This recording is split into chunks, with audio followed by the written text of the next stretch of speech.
ረዳት ዳኛ ነጋሽ አዱኛ፣ ረዳት ዳኛ ጌታቸው መንገሻና አራተኛ ዳኛ አሊው ነው ይመሩናል።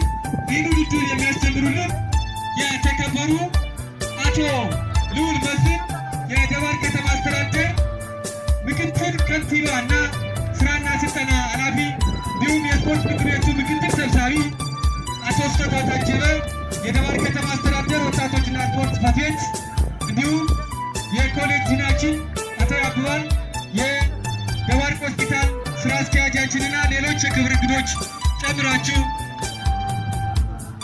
ጨዋታውን እንድታስጀምሩ ከዳኞቹ ጀምሩላላችሁ። እሺ፣ በመቀጠል የደባርቅ ዩኒቨርሲቲ እየተዋወቁ ይገኛሉ። እስኪ ሞራል ስጡልን፣ ሞራል ስጡልን፣ ሞራል ስጡልን፣ ሞራል ስጡልን ለእንግዶች፣ ሞራል ስጡልን እንግዶች